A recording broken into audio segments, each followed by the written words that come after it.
Last week I called on King Charles and officials at Buckingham Palace to punish Prince Andrew after more sordid details of his relationship with Jeffrey Epstein and accusations from the late Virginia Giuffre. It's disgusting, and he should be punished for it. And it seems that someone in the palace was listening, because the very next day it was reported that Andrew had volunteered to give up both his title, the Duke of York, and also other honours such as membership of the Order of the Garter, which is the oldest and most important order of nobility in this country. Make no mistake, this wasn't his choice.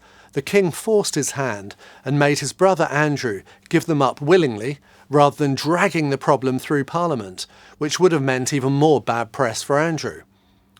But if they hoped that this would be the end of it, unfortunately they had to think again.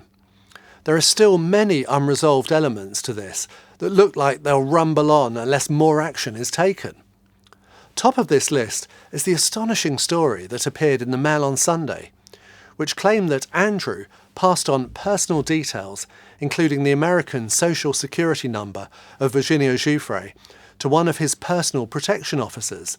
If this was true, it would be astonishing. Think about it. A royal trying to use their taxpayer-funded police bodyguard to initiate some undercover private detective work. The Metropolitan Police say that they are looking into it, and they must take this seriously. As I said last week, I'm a royalist, but if the monarchy is to last, it needs to lead by example. If it's continually degraded by these sorts of sordid stories, then its very future is in danger. And this Andrew saga has gone on long enough.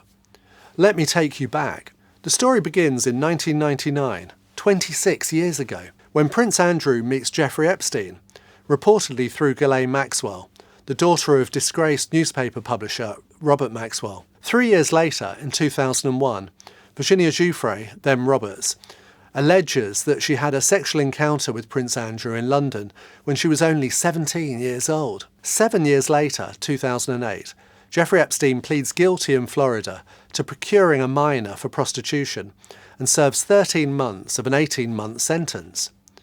2 years after Epstein's conviction, 2010, Prince Andrew is photographed walking with Epstein in Central Park. Andrew claims this was to end the friendship.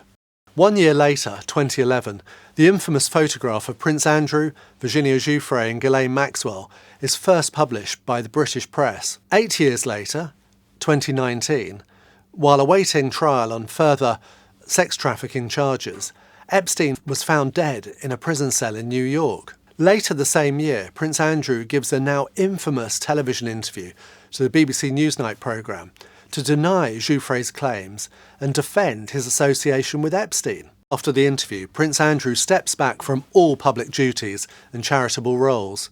The announcement was made publicly by Buckingham Palace. 2 years later, August 2021, Giuffre files a civil lawsuit against Prince Andrew in New York, alleging sexual assault and battery.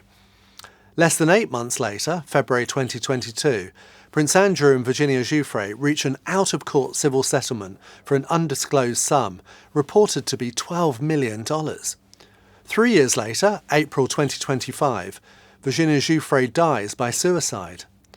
6 months later, October 2025, a 2011 email exchange reportedly shows Prince Andrew in continued contact with Epstein, contradicting his later public claims of cutting ties in 2010. The same month, October 2025, Prince Andrew relinquishes the use of his remaining military titles and royal patronages. Days later, allegations that he asked his taxpayer-funded close protection officer, bodyguard, to dig up dirt on Giuffre shortly before the infamous photograph of the couple appears. He allegedly supplies his protection officer with her date of birth and her American Social Security number. We should say that Andrew has continued to deny all the claims made against him. So what now? We'll get into some of these in more detail on Thursday's Palace Confidential, and I'd love to hear what you have to say in the comments below. But here are some of the problems that still need addressing. First up, the titles. He has agreed not to use the title of the Duke of York and the Earl of Inverness and Baron Killyleagh, or the KG after his name that denotes membership of the Order of the Garter. But the dukedom has not been formally removed.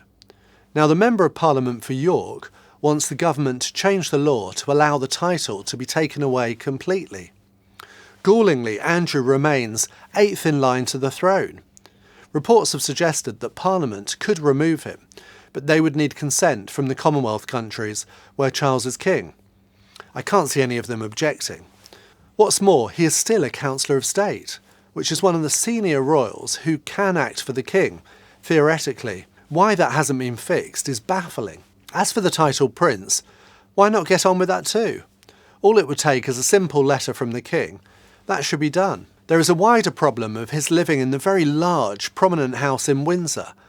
My colleague Rebecca explained it well last week. I do think there is more they can do because, of course, this process started under Queen Elizabeth, as we know, when she eventually, reluctantly, but she did so, stripped Andrew of his HRH status and his public duties, and effectively he was a pariah publicly anyway. It would have been impossible for him to conduct royal duties on behalf of the family. And the king has taken it further and stripped him of private funding in a bid to kind of smoke him out of Royal Lodge. But the trouble is, as we've often said on this programme, he has this cast iron lease on Royal Lodge that is going to, 170 odd years. And as long as he can afford the rent, which he says he can, they can't legally kick him out. The king could potentially end up in a court battle with his own brother. So the suggestion is that maybe he can take some private action against him in terms of restricting, as Richard said, being able to use royal estates and things like that. But I think the public will probably think, well, so what? Yeah.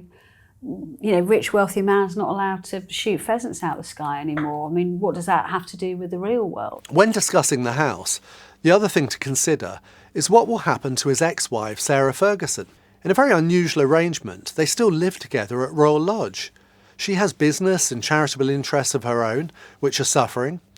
Could she make a clean break from her ex-husband? And what of his daughters, Princesses Beatrice and Eugenie? They seem the ones caught up in the crossfire of this. Their titles and line in the order of succession would be under threat from their father's removal. He wouldn't have brought down the entire monarchy, but his actions will have had a devastating impact on his immediate family. Join me on Thursday when I'll be discussing the Andrew story with other royal experts, and we'll debate what more could be coming and what Andrew should and can do now. If you don't already, subscribe to the Daily Mail Royals YouTube channel so you get notified every time we put a new show up. And another way to stay in touch is to subscribe to our weekly, free Palace Confidential newsletter. There's a QR code on screen you can scan now. Or if you're watching on your phone, follow the link in the description below.